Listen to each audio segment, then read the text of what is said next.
Welcome to the Explainer. Okay, let's dive into this. Today, we're setting out on a quest to absolutely conquer the grocery aisle using the ultimate hero's toolkit. If you've ever stared at your receipt after a quick trip to the supermarket and thought, wait, how did a couple bags of food cost this much? You are definitely not alone. We're going to unpack a proven blueprint that can dramatically cut those costs, and we're going to do it without making you eat less or give up the food you actually love. $1,500. Believe it or not, that isn't the cost of some new luxury appliance or a weekend getaway. According to the data, that is exactly how much the average family throws away in food waste every single year. So when we talk about grocery savings, we aren't just talking about clipping a few pennies here and there, we're talking about massive financial stakes that are literally hiding right inside your refrigerator.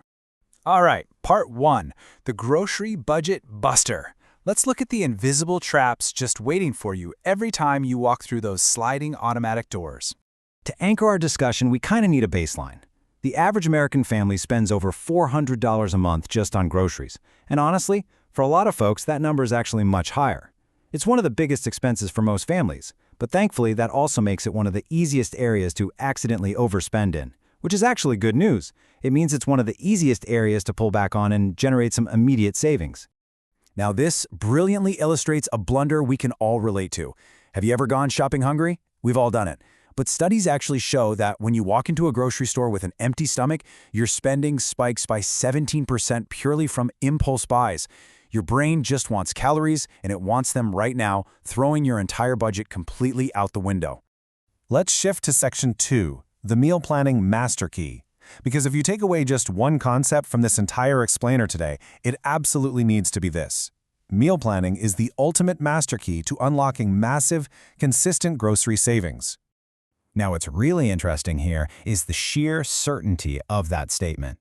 Knowing exactly what you need before you even step foot inside the store totally eliminates those big budget busters.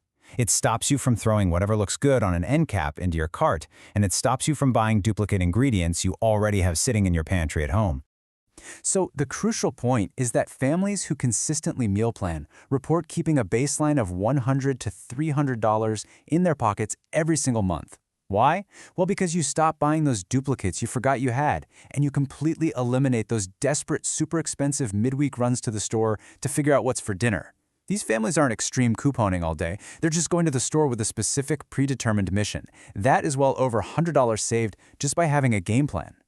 And here's the highly actionable 3-step strategy you can deploy on your very next trip to the store. Step 1, plan every meal for the week before you leave the house. Step 2, write out a strict shopping list based only on what you need for those specific meals.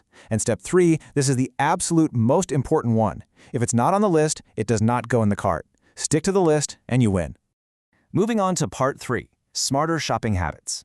Let's stack some practical, real-world habits on top of that meal plan to drive your bill down even further. Look, marketing has completely conditioned us to reach for the familiar name brand, but switching to generic store brands for staples, think pasta, rice, canned goods, dairy, is typically 20 to 40% cheaper. And here's the real kicker, you're getting identical quality for a fraction of the cost. Actually, if you're a little skeptical about generic quality, let me let you in on a behind-the-scenes industry secret. A lot of store brand products are made in the exact same factories as the expensive name brands. They meet the exact same quality standards. The only real difference you're paying for is the colorful packaging and the company's marketing budget. Let's do a quick rapid-fire rundown of a few more proven tactics. First, use cashback apps like Ibotta or Rakuten to get money back on stuff you're already buying. Buy your non-perishables in bulk. Always shop for seasonal produce, because buying out-of-season fruit will cost you 3 to 4 times more. Try using grocery pickup services to physically remove the temptation of walking the aisles. And finally, consider doing your main shopping at discount stores like Aldi or Lidl, which can easily save a family $100 to $200 a month. And hey, for those nights you're tempted to just grab takeout because it feels easier, let's just do the math. A home-cooked meal typically costs around $3 to $4 per person. That exact same meal at a restaurant, $12 to $20. Cooking at home is almost always 3 to 5 times cheaper. All right, section 4, the kitchen strategy. Because once you've brought all that affordable food home, you need a solid strategy to maximize its shelf life, so you don't end up contributing to that $1,500 waste statistic we talked about at the beginning. Let's move on and see how this builds with your proteins. Meat is notoriously one of the most expensive items at the grocery store. But just by replacing it with beans, lentils, or eggs for 1 or 2 meals a week, you can easily save $30 to $50 a month. You're still getting excellent protein, just at a fraction of the cost. Grouping these clever little kitchen hacks together can work absolute wonders. Freeze what you can't use right away. Bread, meat, and cheese actually freeze beautifully. Avoid those incredibly pricey pre-cut vegetables and shredded cheeses. Putting in a few extra minutes of prep work yourself saves serious cash. Always check the store's clearance section for items near their sell-by date. You can get 50 to 70% off. And try making your own pasta sauces and dressings. They're super cheap to make, and honestly, they usually taste way better than store-bought anyway. Which brings us to part 5, the $100 weekly blueprint. We've talked a lot about tactics, but let's actually look at how the math plays out in the real world when you put the whole shebang together.